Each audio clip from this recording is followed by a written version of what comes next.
Inicia a las 5 con Alberto Padilla.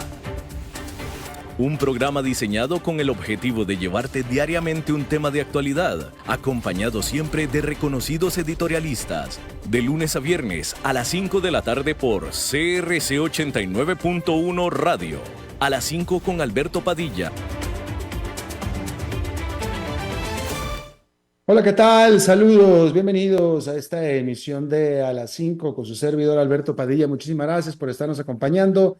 Gracias por estar ahí. Le mando cálidos saludos desde la señal de CRC 89.1 Radio en San José, Costa Rica, desde donde estamos transmitiendo hasta el punto, en el tiempo y en el espacio en el que usted nos está escuchando, porque estamos saliendo en diferentes vías simultáneamente, por ejemplo, en Facebook Live, en la página de este programa, a las 5 con Alberto Padilla. Estamos disponibles en el canal de YouTube de este programa.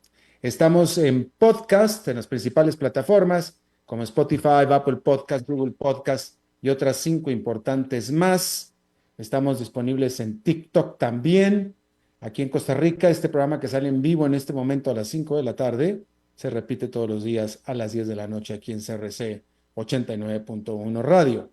En esta ocasión me acompaña, como usualmente lo hace, tratando de controlar los incontrolables, el señor David Guerrero y la producción general de este programa, siempre poderosa, desde Colombia, a cargo del señor Mauricio Sandoval.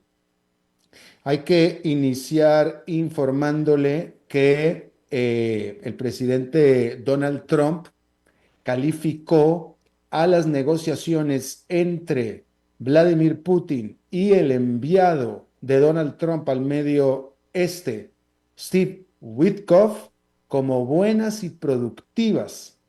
Decir que Witkoff se reunió con Vladimir Putin en Moscú este jueves para hablar de la propuesta de cese al fuego para la guerra en Ucrania. Más temprano, un vocero del Kremlin dijo que Rusia tenía todavía una serie de preguntas, de cuestionamientos acerca de esta propuesta de una tregua de 30 días. El presidente de Ucrania, Volodymyr Zelensky, dijo que Rusia estaba deliberadamente entorpeciendo las negociaciones. Eh, a ver, me parece a mí que Donald Trump está bastante optimista con respecto a esta negociación que se está llevando a cabo en el Kremlin. Lo cierto es, bueno, quiero suponer que Donald Trump está optimista al respecto de que Vladimir Putin no ha dicho no, no ha dicho no quiero. Sin embargo, no está de acuerdo, en la práctica no está de acuerdo con la propuesta como se la presentaron. Ese es un hecho. Ese es un hecho. Y lo dijo Vladimir Putin el miércoles. El miércoles lo dijo. Entonces, vaya, todavía, él no está de acuerdo con lo que le presentaron. No ha dicho no, no ha dicho me voy, no me levanto de la mesa, ya me voy, o levántate de la mesa y te vas. Eso no ha dicho, pero no ha aceptado el acuerdo como se lo presentaron. Entonces, lo que estoy tratando de decirle es que no nos dejemos llevar por el optimismo de Donald Trump. Ahora, si tomamos a Donald Trump como alguien que es muy optimista, como vendedor que es, y tomando que los vendedores son bastante optimistas, y la verdad, y esto es cierto, o sea, los vendedores, mientras uno se quede sentado escuchándolos, tienen optimismo, creen, piensan que todavía hay oportunidad o existe oportunidad de que convenzan a su interlocutor. Ese es el espíritu del vendedor. El vendedor no está fracasado, sino hasta que usted se para y se va sin haber comprado. Ahí ya se fracasó, ahí ya. Entonces, mientras usted esté sentado escuchándolo, el vendedor tiene esperanza y sabe que tiene esperanza y sabe que puede venderle. Y me parece que Así es Donald Trump. Él, al final él es un vendedor de condominios, literalmente. Y no lo estoy diciendo peyorativamente, ¿eh? Para nada. Él es un vendedor. Un vendedor es un negociante, negociación. Entonces, comprendo el optimismo de Donald Trump, puesto que Vladimir Putin todavía está sentado escuchando, pero en el fondo no ha aceptado lo que le presentaron, no lo ha aceptado. Así es que bueno, vamos a ver de qué se trata este asunto. Ok, eso es en cuanto a eso. Hay que decir que eh,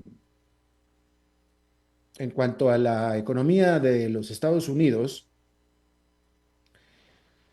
los mercados financieros en general han estado lanzando advertencias, han estado lanzando luces rojas de advertencia acerca de lo que ya se llama como Trumponomics o Trumpoeconomía, la economía trumpiana. El consumo es el motor de la economía de Estados Unidos. El consumo es responsable de tres cuartas partes de la actividad económica de los Estados Unidos. Por tanto, del crecimiento económico cuando crece. ¿Sí? Bien, el consumidor se está poniendo muy nervioso. Y esa es la verdad. Cada vez está mostrando más nerviosismo, cada vez está mostrando menos confianza el consumidor de los Estados Unidos. Y cuando el consumidor no tiene confianza, se refleja en menos gasto. O sea, es difícil que un consumidor diga, yo sí tengo confianza, pero estoy gastando menos. No, van una cosa con la otra. Porque, porque no tiene confianza, gasta menos. ¿Qué fue primero? Pues que dejaron de gastar, es decir, empezaron a dejar de gastar y la pregunta es, ¿por qué te estás dejando de gastar? Es que no tengo confianza en la economía, prefiero ahorrar, no sé lo que viene después, prefiero ahorrar.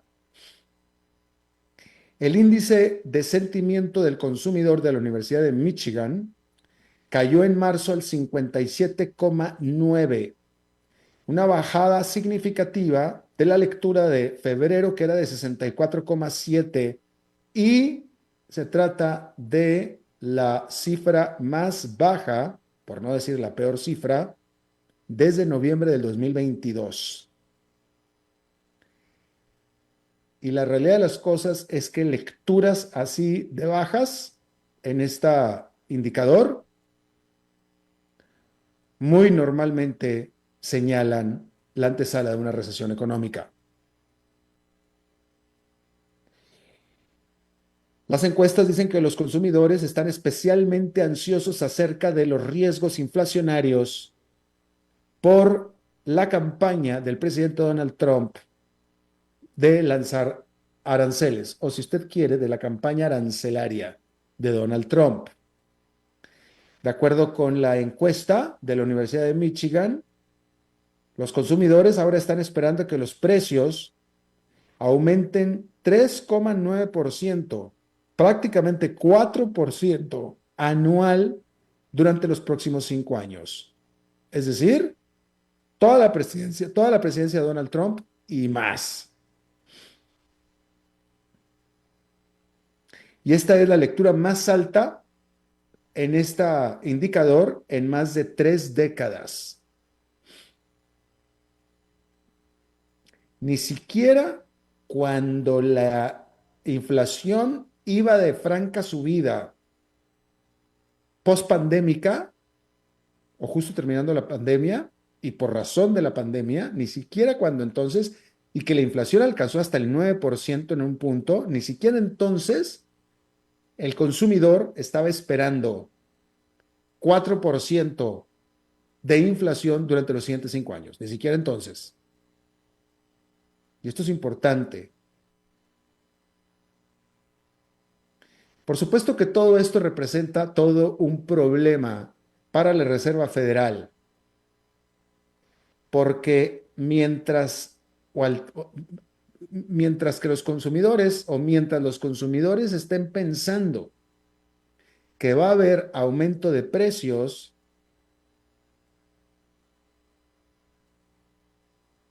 Esto genera o anima al Banco Central a que dude en bajar tasas de interés, aunque la economía se desacelere, de acuerdo al análisis de los economistas. Ahora, hay que decir que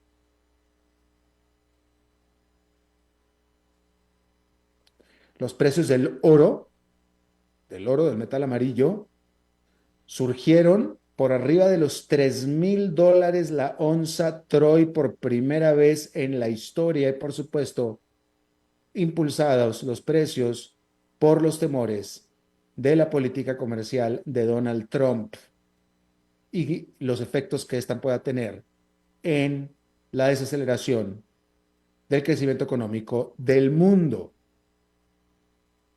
El oro ha crecido 14% en lo que va del año. 14% ha ganado el oro. Por supuesto que mucho más que las acciones, porque las acciones no han ganado, las acciones han perdido. Y de eso vamos a hablar enseguida. Y el oro ha rendido 14% en los 3 meses que lleva el año. ¿Por qué? Porque los inversionistas están buscando un lugar seguro donde meter su dinero. Piensan que las acciones no es un lugar seguro, las criptomonedas menos aún.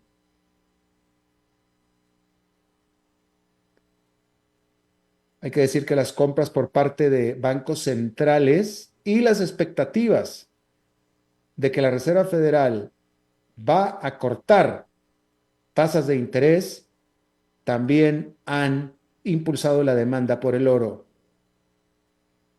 Hay que decir que bajas tasas de interés hacen que los activos que no dependen de las tasas de interés, como son el oro, sean más atractivos. Todavía hay esperanzas de que la Reserva Federal aumente, vaya a recortar tasas de interés, que recorte tasas de interés. ¿Por qué? Porque si la Reserva Federal siente o tiene información o siente, o si la economía da muestras de estarse desacelerando, bajar tasas de interés es una manera de abaratar el dinero y tratar de hacer que la gente gaste más dinero. ¿Sí? Pero el problema es que si la gente, que era lo que hablábamos hace un momento, si la gente piensa que va a haber aumentos de precios, eso puede afectar el ánimo de la Reserva Federal, de acuerdo a los análisis, de bajar tasas de interés. Y era de lo que estábamos hablando en este momento. Así es que ahí tiene usted eso. Ahora, decirle que allá en Nueva York, la jornada de este viernes fue una jornada bastante positiva para los mercados accionarios. Decirle que el índice industrial Dow Jones tuvo un rebote de 1,66%, el Standard & Poor's 500 tuvo una ganancia de 2,13% y el Standard & Poor's 500 con un avance de 2,61%. Aún así, hay que decirle que el Dow Jones, las acciones en general, pero el Dow Jones tuvo su peor semana desde el 2022, con todo y la ganancia de este viernes. Ahora,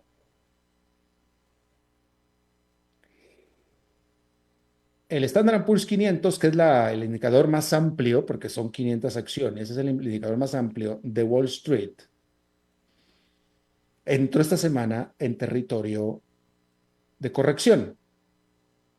Es decir, que perdió 10% desde su máximo último alcanzado, que lo hizo en febrero. Y una vez que pierdes 10% desde entonces, eso es terreno de corrección.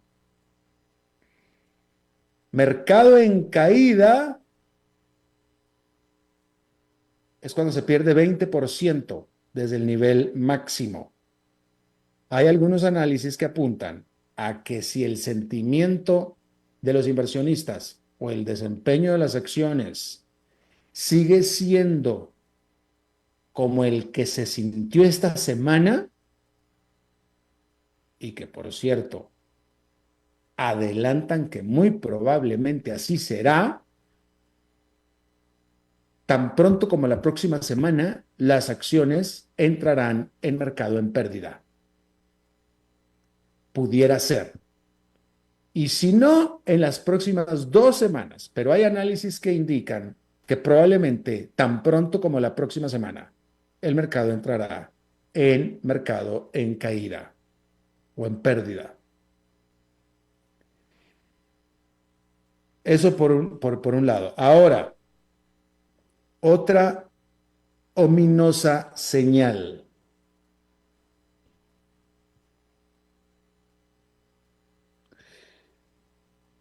Uh, este jueves de esta semana, la Agencia Internacional de Energía liberó su reporte actualizado de consumo de petróleo o de energía mundial. Y digamos que fue un reporte bastante desanimado, vamos a decirlo de esa manera. Decir que normalmente,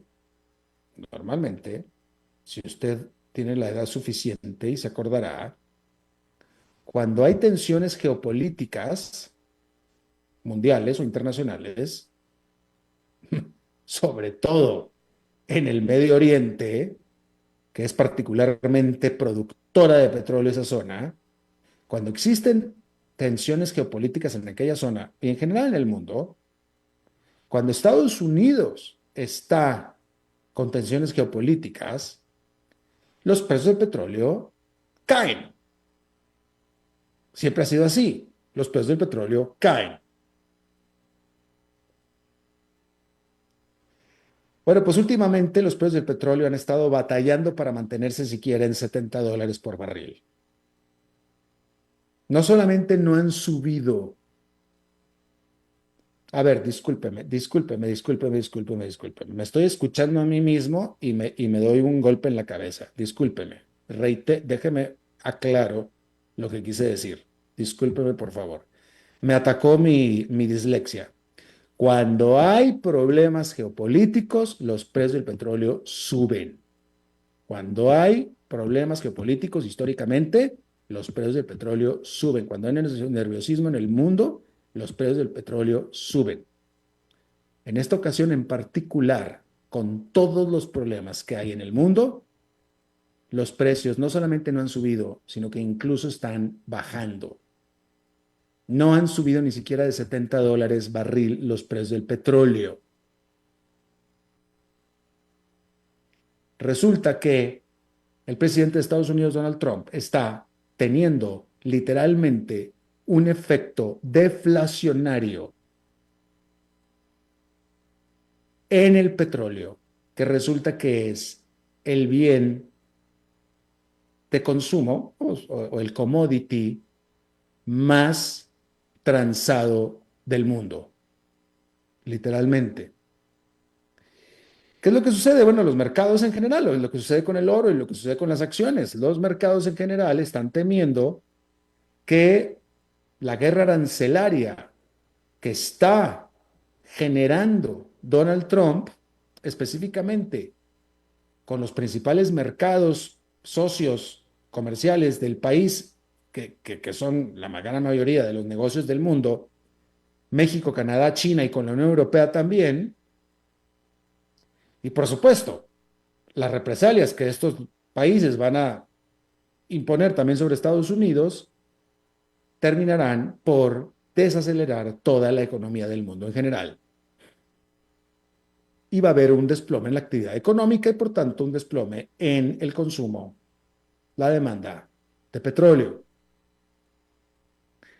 Adicionalmente, el dólar se está debilitando, el dólar estadounidense, lo cual esto estimula un poquito más de apetito por petróleo en el mundo, ya que los precios del petróleo pues están cotizándose en dólares. Sin embargo, los inversionistas tienen preocupación de que la economía más grande del mundo, que es la de Estados Unidos, va a sufrir particularmente, como ya está empezando a notarse, por las políticas comerciales de Donald Trump. Y esto va a afectar a la demanda generalizada de petróleo en todo el mundo. Si se acelera de Estados Unidos, pues imagínese usted. Al mismo tiempo, hay que decir que la propia oferta de petróleo por parte de el cartel de OPEP más, OPEP Plus, está disminuyendo o va a disminuir porque el 3 de marzo la OPEP Plus dijo que, eh, discúlpeme, déjame primero tomo un poquito de agua porque tengo una molestia en la garganta. Discúlpeme, estoy un poco distraído con algunas cosas que están sucediendo aquí alrededor y le pido una disculpa porque tengo que aclarar lo que estoy diciendo. Discúlpeme. Lo que va a hacer la OPEP Plus es que va a aumentar la producción. Si va a aumentar la producción, eso va a deprimir más los precios. Y eso es lo que está pasando con la OPEP Plus. Porque el 3 de marzo anunció que va a implementar el aumento de producción que había decidido hacer ya desde el año pasado. ¿Sí? Y este aumento de producción se va a dar a partir del próximo mes, lo anunció, lo confirmó el 3 de marzo pasado. Y lo que está haciendo es revertir los recortes que había implementado hacía ya algunos años para tratar precisamente de apuntalar los precios. ¿Sí? Adicionalmente, como usted sabe, desde la campaña, Donald Trump quiere que las petroleras estadounidenses produzcan más petróleo.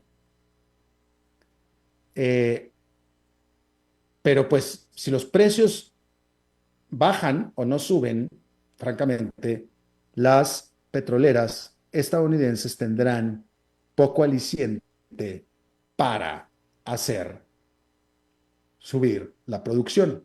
Es difícil subir la producción de lo que sea cuando los precios de eso lo que sea están cayendo. Bueno, ahí lo tiene usted. Bien, Canadá tiene un nuevo primer ministro, Mark Carney. Mark Carney juramentó como primer ministro de Canadá. Este 9 de marzo, los miembros del Partido Liberal lo eligieron para suceder a Justin Trudeau como líder del partido.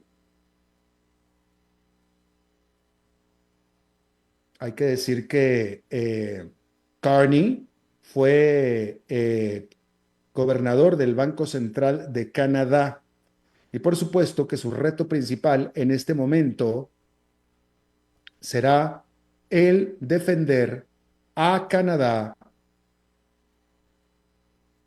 de la guerra económica que está declarando su vecino del sur, Donald Trump, además de preparar a su partido, el Partido Liberal, para las elecciones que él debe de convocar este mismo año. Este mismo año. En Estados Unidos, el Departamento de Justicia está investigando si acaso las protestas en pro de Palestina que se dieron el año pasado, particularmente en la Universidad de Columbia en Nueva York, violaron o equipararon a crímenes de terrorismo. Esto lo dijo el vicefiscal general de la Nación, Todd Blanche.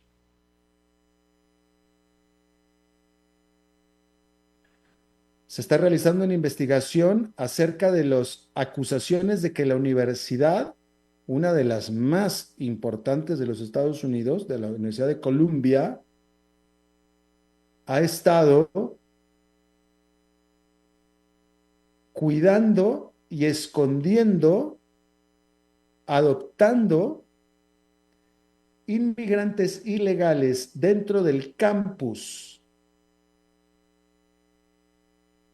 Hay que decir que oficiales de inmigración arrestaron a 2 estudiantes que estaban manifestándose esta semana, mientras que una estudiante abandonó el país voluntariamente después de que su visa fue suspendida. Todo esto también después de que esta universidad recibió de castigo, de reprimenda, de represión, que se le quitaran fondos federales por $400 millones, acusada precisamente de este tipo de cosas. Esto hizo que la universidad se viera obligada a despedir a 2,000 empleados. Y por supuesto, esta misma semana, el líder de estos estudiantes que protestaban pro-Palestina en contra de Israel el año pasado,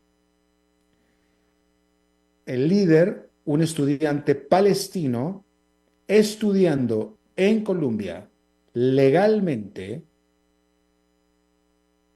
entró al país con visa de estudiante, después se casó con un estadounidense y por medio de su esposa estadounidense tramitó la famosa Green Card, con lo cual se convierte en residente permanente, más no ciudadano.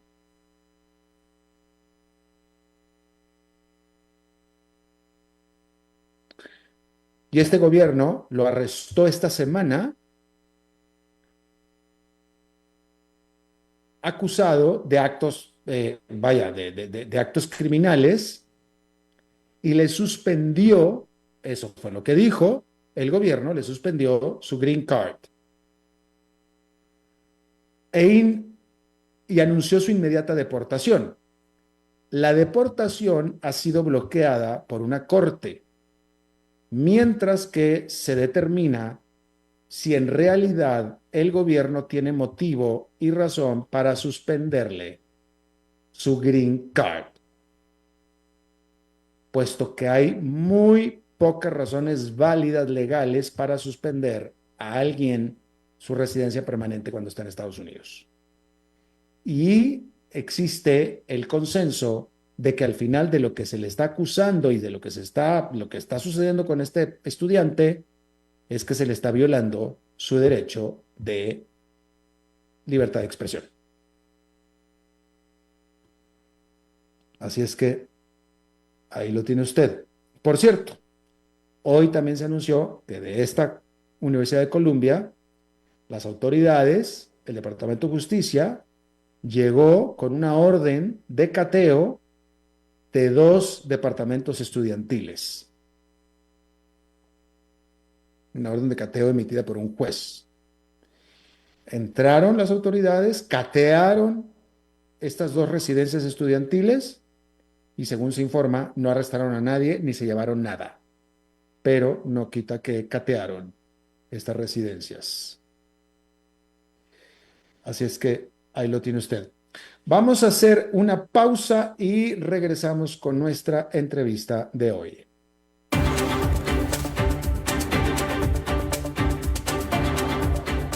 Regresamos a las 5 con Alberto Padilla por CRC 89.1 Radio.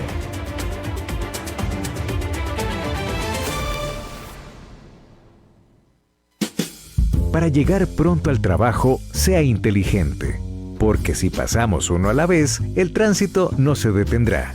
Por eso, sea cortés, uno a la vez. Un mensaje de esta emisora asociada de Canara. Transcomer, puesto de bolsa de comercio. Con un portafolio diversificado en 92 fideicomisos, damos vida a proyectos en hotelería, residenciales, industriales y oficinas. Números que hablan. Visítanos ya en www.transcomer.com. Inversiones inmobiliarias reales.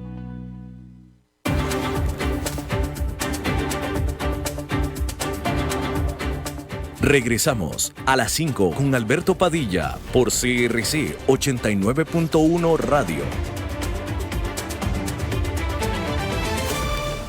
Gracias por continuar con nosotros. Decirle que en una declaración conjunta, los países del G7, que son las 7 democracias más industrializadas del mundo, incluyendo a Estados Unidos, en una declaración conjunta, ofrecieron su apoyo incondicional a Ucrania y amenazaron a Rusia con más sanciones si este país no firma el acuerdo de cese al fuego que se le ha presentado. Después de una reunión que tuvieron en Quebec, los cancilleres del G7 dijeron que todos están de acuerdo con la propuesta estadounidense y también acordada por Ucrania de cese al fuego. Sin embargo, el grupo enfatizó la necesidad de tener garantías para que se eviten mayores agresiones por parte de Rusia. Bien. Ok, cambiando de tema. Hace el año, si mal no equivoco, fue en el 2023, sucedió un evento que impresionó a todo el mundo, especialmente a esta parte del mundo, que fue el asesinato en su residencia del presidente de Haití. Usted recordará ese brutal evento, un brutal hecho que sucedió. Y después se conoció que quienes irrumpieron a la residencia presidencial en Haití fue un comando de, bueno, pues no los voy a, de hombres armados de Colombia, de exmiembros del ejército colombiano. Y por supuesto que, digamos que nunca quedó exactamente claro qué fue lo que pasó, qué estaban haciendo los colombianos ahí, ¿sí? Hay un libro nuevo a este respecto, una investigación periodística a este respecto. Este libro se llama precisamente Mercenarios, la historia no contada del asesinato del presidente de Haití. El autor resulta que es alguien que conozco muy bien, es un buen colega periodista, amigo de muchísimos años, compañero de trabajo. Pues es mi amigo, pues esta es va a ser una charla más que una entrevista, porque ni modo que le vaya yo a poder hacer qué pregunta dura a mi buen amigo Luis Carlos Vélez, autor de Mercenarios, la historia no contada del asesinato del presidente de Haití, que acaba de ser publicado. Mi querido Luis Carlos, ¿cómo estás? Doctor Alberto Padilla, me encanta verlo y me encanta verlo así de bien y es una alegría para mí enorme tener la oportunidad de estar contigo, con tus oyentes y tu programa. Muchas gracias. Oye, este magnicidio fue en el 2023, ¿cierto? 2021, 7 de julio del 2021, Alberto. Tanto ha pasado Sí, el tiempo ya. ha pasado mucha agua debajo del río y fueron muchos años de investigación para poder sacar este libro. Me imagino que sí. Ok, en pocas palabras, ¿cuál es la historia no contada? ¿Qué es lo que has descubierto tú en esta investigación, Luis Carlos? Alberto, creo que lo resumes muy bien en la introducción, en el sentido de que la idea inicial después del magnicidio fue que los colombianos son los autores materiales e intelectuales del hecho. Y quedó no solamente en el inconsciente latinoamericano, sino que por supuesto en el inconsciente colombiano, muy rápidamente que los colombianos, que los exmilitares colombianos habían ejecutado al presidente de Haití. Sin embargo, cuando la historia se empieza a investigar y la historia empieza a dar algunas luces sobre lo sucedido, esa versión inicial se empieza a romper. Sin embargo, esa ruptura de la versión inicial no se divulga de la misma manera en que se divulgó inicialmente la supuesta culpabilidad de los colombianos. Es decir, que todo el mundo nos quedamos con la idea de que fueron Sí, colombianos y listo. sí. Y no sin razón, ¿no? Porque evidentemente hay unos colombianos que van a Haití a prestar un servicio de seguridad, quedan involucrados, los detienen en el día del asesinato del presidente de Haití, estuvieron en la casa del presidente de Haití. Pero el libro se encarga de demostrar, y la investigación se encarga de demostrar, que hasta ahora no hay una prueba incontrovertible que pueda llevar a la culpabilidad tanto material como intelectual del asesinato del presidente de Haití. Es decir, sí hubo colombianos, pero estos no dispararon. Es muy probable que no hayan disparado. Y te voy a adelantar. Primero, eh, ellos fueron a Haití con otras razones. Ellos fueron a Haití contratados por una empresa en Miami para proveer un ejercicio de seguridad y de entrenamiento a las fuerzas locales de Haití.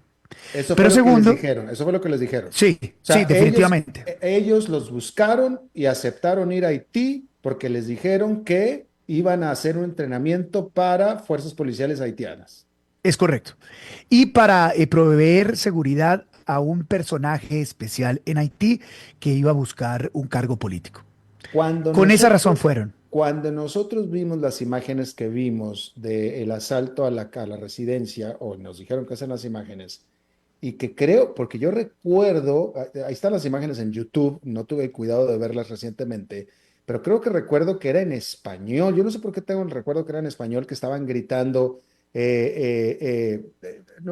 gritaban algo como, quédense quietos, Sí. estaban dando instrucciones en español a la gente, estamos irrumpiendo, estamos entrando, quédense quietos, etcétera. En ¿Esos eran inglés, colombianos? en inglés y en español. Eh, Era ese grupo. en inglés y en español, sí. Era un grupo de colombianos, haitianos y ciudadanos estadounidenses, sí. Pero te voy a dar Cuando un los detalle. colombianos estaban en ese, Sí. sí. Y quiero darte un Yo no te detalle. preguntaba, cuando los colombianos estaban en ese, cuando los colombianos estaban en eso que nosotros oímos que se oye muy espeluznante, ¿no? De que quédense quietos. ¿Ellos qué estaban pensando, qué estaban haciendo? Eh, un operativo para detener a Jovenel Moïse basado en un acta judicial, en una orden judicial haitiana, firmada por un juez y estaban acompañando a la policía haitiana en un proceso de detención Del presidente. Ellos sabían del que iban a detener presidente de al Haití. presidente. Correcto. Y se los informaron la noche anterior. Ahora, Alberto, no hay una prueba contundente que esa noche les hayan dicho vamos a matar al presidente. Ni tampoco hay una prueba contundente de que cuando ellos llegaron el presidente hubiera estado muerto. Y aquí te quiero contar un detalle que creo que es tal vez uno de los más reveladores del libro. ¿Te acuerdas, Alberto, juntos en CNN cuando me mandaron a cubrir el El terremoto de terremoto de Haití? Haití. Sí, sí, sí, Bien, claro. yo estaba contigo. Yo te di el espaldarazo. Espaldarazo, adelante, que te vaya bien. Ve, porque tú has sido prácticamente un padre para mí en términos de mi carrera periodística. En ese momento, Alberto, yo fui a Haití, pasé casi 3 semanas allá, y recuerdo que una de las primeras cosas que me llamó la atención recorriendo Puerto Príncipe es que en las calles, en medio de las casas destruidas, los cadáveres, los restos, mucha gente tenía muñequitos, Alberto, y muñequitos Vudú, con una característica muy especial. No tenían el ojo izquierdo y tenían vudú. agujas principalmente en la pierna derecha. Ujú, Vudú, por ujú, supuesto. ujú. Mira este detalle. Cuando sale el peritazgo sobre el cadáver del presidente de Haití, contiene los siguientes 3 detalles. No tiene el ojo izquierdo, recibió 12 impactos de bala, le rompieron la pierna derecha. En la investigación del libro, yo hice la investigación de las hojas de vida de los colombianos que habrían participado en esto. Todos son Special Forces colombianos, fuerzas especiales colombianos, la mayoría entrenados en Estados Unidos. Investigué sobre el entrenamiento de fuerzas especiales y cómo ejecutan estos operativos de máximo nivel. Un fuerza especial, como en las películas, realiza máximo 4 disparos, 2 al pecho, 2 a la cabeza. Por lo general son 2, pero si necesitas más son 4. Tac, tac o tac, tac, tac, tac. ¿Por qué? Porque primero, no hay que hacer tanta bulla. Segundo, si tienes que escapar, tienes que guardar municiones. Pero Alberto, ningún colombiano especializado en fuerzas especiales ni tiene el tiempo ni la motivación de quitarle el ojo ni romperle la pierna. Hay varios relatos que aseguran que cuando llegaron los colombianos a la residencia del presidente de Haití, subieron al segundo piso, el presidente ya estaba muerto. ¿Es cierto que la esposa que estaba presuntamente en la habitación con él cuando irrumpieron y lo mataron y que resultó herida y que después se informó que estaba involucrada, que prácticamente ella fue la que lo entregó? ¿Fue cierto? ¿Se comprobó eso? ¿Se corroboró? Aún no, sobre la esposa del presidente Moïse, existen varios cargos e investigaciones en curso. Entre ellas hay una orden judicial haitiana que le involucra como una de las autoras intelectuales del asunto. Pero ese también es un detalle muy interesante en el libro, porque si los colombianos, que eran fuerzas especiales, llegaron al lugar con el objetivo de matar al presidente y eliminar a todos los que estaban en el sitio, ¿cómo no se dan cuenta que la esposa del presidente queda herida debajo de la cama? Es absurdo. Alberto, los militares colombianos son los mejores militares después de los estadounidenses en América. Por una simple y llana razón, que no es una razón para sentirse orgullosos de. Son soldados militares que desafortunadamente por la guerra en Colombia durante todos ¿Tiene estos años experiencia? Sí. matan gente. Ujú, ujú. Matan gente. Una vez analizando con un experto militar estadounidense, cuando Colombia tenía los mayores problemas con Venezuela y se hablaba de una guerra con Venezuela, le pregunté, oiga, si Colombia tiene un problema militar con Venezuela y Venezuela tiene Sucois, tanques y toda esa gente, ¿le va a ganar a Colombia? Y el militar me dijo, Luis Carlos, ¿usted alguna vez ha matado gente? Y yo le respondí, no. Y me dijo, es de las cosas más difíciles que hay. Y los soldados colombianos hacen eso un día sí y un día no. Por lo tanto, con ese entrenamiento, muy difícil que se le pase la mujer del presidente que la dejen viva debajo de la cama, Alberto. Bueno, entonces, ok, están arrestados los colombianos. ¿Quiénes más están arrestados? Hay 17 colombianos hoy por hoy en prisión en Haití. Bajo las peores condiciones. No se les ha dado ni el juicio justo ni el debido proceso.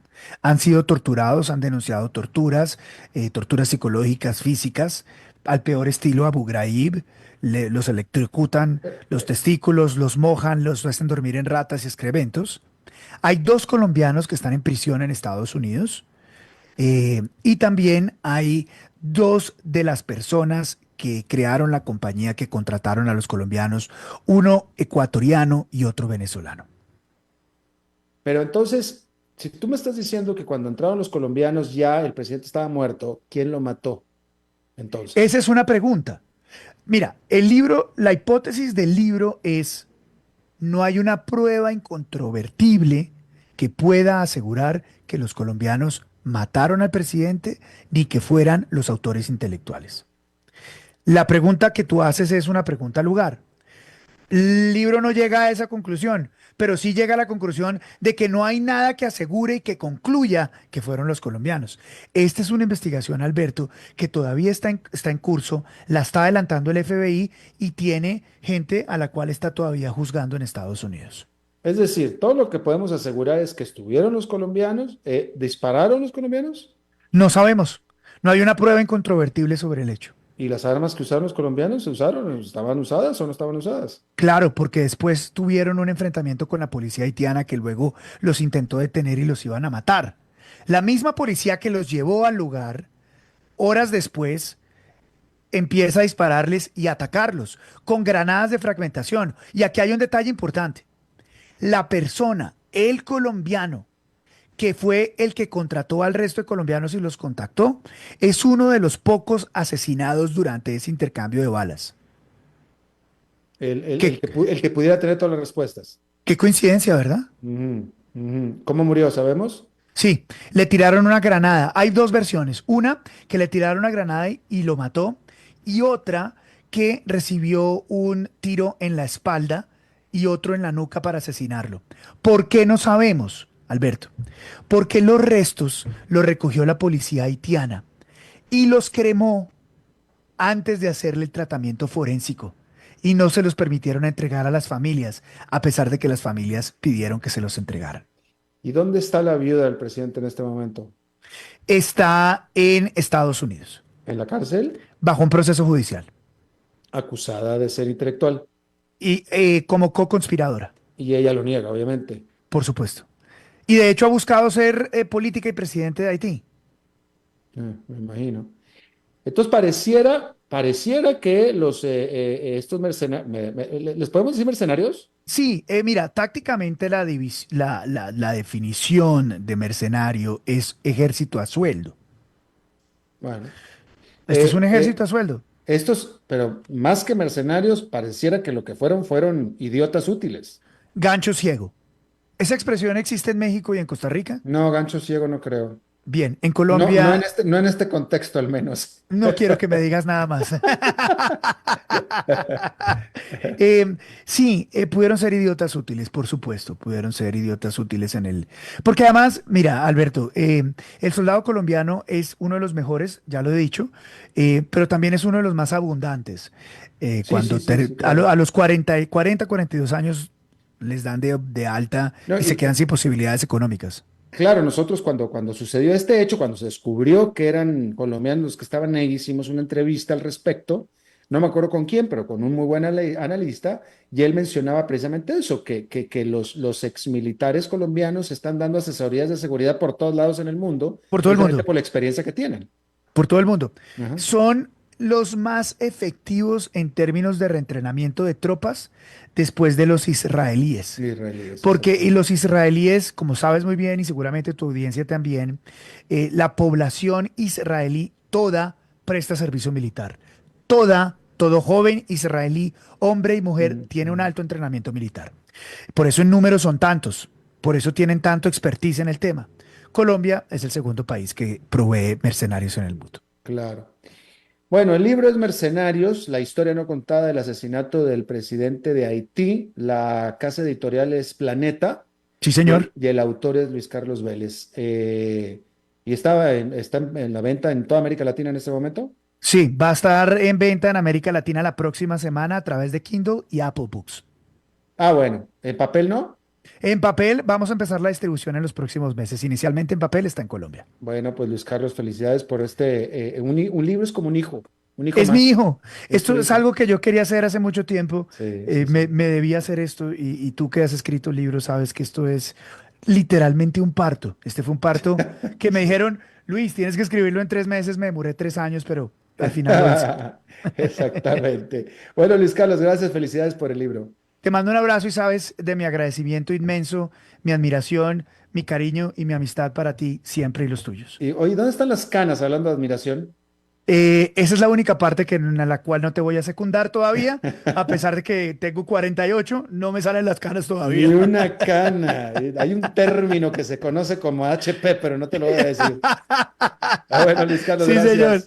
Un abrazo, un Hasta abrazo. luego. Cuídate mucho, Alberto. Bien, igualmente. Bueno, siendo viernes, vamos a cambiar de tema y de tono y de todo, y vamos a hablar de bienestar alternativo con nuestra queridísima amiga Mafa Moya. Mafa. Feliz viernes, querido Alberto, a Mauricio en los controles y a ustedes, queridos oyentes, bienvenidos a este espacio de bienestar alternativo. Todo en el universo es energía en constante movimiento, incluida nuestra propia esencia. Los cuerpos celestes emiten vibraciones que interactúan con nuestra frecuencia personal, influyendo en nuestras emociones, pensamientos y experiencias. Así como la luna afecta a las mareas, los movimientos astrológicos resuenan en nosotros, potencializando oportunidades o invitándonos a reflexionar y crecer. Comprender esta conexión nos permite alinearnos con estos ciclos y aprovechar su influencia de manera consciente. Con este pensamiento, los invito a jugar y reflexionar sobre cómo pueden aprovechar las señales del universo para su mayor bienestar. ¿Por qué hablo de esto hoy? Viernes 14 de marzo. Porque somos testigos de un evento celestial fascinante, un eclipse lunar total en el signo de Virgo. Este fenómeno ocurre cuando la Tierra se interpone entre el Sol y la Luna, proyectando sus sombras sobre nuestro satélite y tiñéndolo de un tono rojizo, lo que conocemos como la luna de sangre. A lo largo de la historia, los eclipses han sido vistos con asombro y misterio. En muchas culturas antiguas se creía que la luna estaba siendo devorada por un dragón celestial o un espíritu oscuro, representando momentos de crisis y transformación.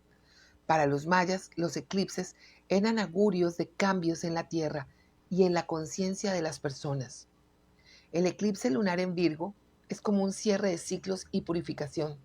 Astrológicamente, los eclipses lunares marcan finales, purgas, procesos de limpieza profunda. Son momentos de introspección donde el pasado sale a la luz para ser sanados y liberados. No es casual que estemos escuchando personas que llevaban años casados y se estén separando, o alianzas o socios que están culminando estos procesos. En el colectivo astrológico, este evento también resalta el eje Virgo-Piscis. Virgo-Piscis representa el equilibrio entre lo práctico y lo espiritual. Mientras que Virgo nos pide organizar y mejorar, Piscis nos invita a confiar y fluir. Es un buen momento para preguntarnos, ¿estoy controlando demasiado mi vida sin dejar espacio a la intuición? Y otra pregunta maravillosa que los invito a hacerse es, ¿dónde necesito más disciplina y estructura para materializar mis sueños? Y piensa, cuando eras niño, ¿cuál era tu sueño? Y observa qué sueño has dejado de soñar. Y si volvieras a soñar, ¿qué sueño tendrías? Es importante tener sueños, pero es mucho más importante enraizarlos y hacerlos realidad. Este eclipse será especialmente poderoso para los signos mutables, que son los nacidos en temporadas de Géminis, Virgo, Sagitario y Piscis, quienes pueden experimentar cambios importantes en sus vidas personales, laborales y emocionales. Así que a estas personas que creen en todo este tipo de energías, los invito a hacer un pequeño ritual en este eclipse. Este fin de semana lo ideal es hacer una limpieza emocional, mental y física. Y aquí te dejo esta sugerencia. Escribe una lista de todo lo que deseas soltar, qué creencias limitantes, relaciones tóxicas, hábitos que no te benefician estás sosteniendo. Y luego quémalas simbólicamente como un acto de liberación. Limpia tu espacio, ordena tu casa, tira lo que ya no usas. Haz una limpieza energética. Puede ser con un incienso, una velita. Los rituales nos ayudan a sanar a nuestros niños heridos porque el adulto no le gusta hacer nada diferente a lo habitual. En cambio, el niño representa dentro de nosotros esa creatividad, esa inocencia, esas ganas de sorprenderse con todo y con todos. Así que conéctate con tu cuerpo, porque Virgo rige la salud. Así que es un gran momento para iniciar una alimentación más consciente, retomar una rutina más saludable de ejercicios, de sanos límites y de coherencia entre lo que pensamos y lo que decimos. Haz una meditación de cierre visualizando todo lo que deseas dejar atrás y cómo das pasos a una versión mejorada, más alineada y coherente de ti mismo. Con esto, este ritual te invita a que recibas después el próximo eclipse solar, que es el de nuevos comienzos, que será el eclipse del 29 de marzo del 2025. Tendremos un eclipse solar parcial que marca nuevos inicios, nuevas formas de comunicar, de proyectar y de crear. Si el eclipse de hoy viernes nos ayuda a soltar, el siguiente nos invita a sembrar nuevas intenciones y abrirnos a nuevas oportunidades mucho más frescas, mucho más sostenibles, mucho más conscientes. Así que los invito a experimentar, queridos oyentes, estos eclipses que son simplemente como un juego de energía, un portal hacia la transformación. Es un recordatorio de que para dar la bienvenida a lo nuevo, primero debemos soltar lo que ya no nos sirve, lo que nos pesa, lo que nos drena, lo que nos intoxica. Esas verdades absolutas que nos convierten en personas rígidas, frías, calculadoras y totalmente incoherentes. Así que observa, reflexiona y pregúntate, ¿Qué necesito dejar atrás para abrir espacios a lo que realmente nutre mi alma y mi bienestar a partir de ahora? ¿Qué estoy dispuesto a dejar soltar para crear un vacío y que lleguen nuevas energías? Que este fin de semana sea un tiempo de renovación, de claridad para cada uno de ustedes. Nos encontramos en nuestro próximo espacio de bienestar alternativo. Hasta el próximo viernes. Un abrazo y feliz fin de semana. Gracias, Mafa. Pues feliz fin de semana para ti también. Sigan a Mafa en sus redes sociales, @mafamoya. Mafa con F, María Fernanda. Moya con Y, Mafa Moya, de Bienestar Alternativo. Gracias. Y bueno, eso es todo lo que tenemos por esta emisión y por esta semana de las 5 con su servidor Alberto Padilla. Muchísimas gracias por habernos acompañado. Espero que termine este día, esta semana, en buena nota, en buen tono, que tenga buen fin de semana y nosotros nos reencontramos en la próxima. Que la pase muy bien. A las 5 con Alberto Padilla fue traído a ustedes por Transcomer, puesto de bolsa de comercio. Construyamos juntos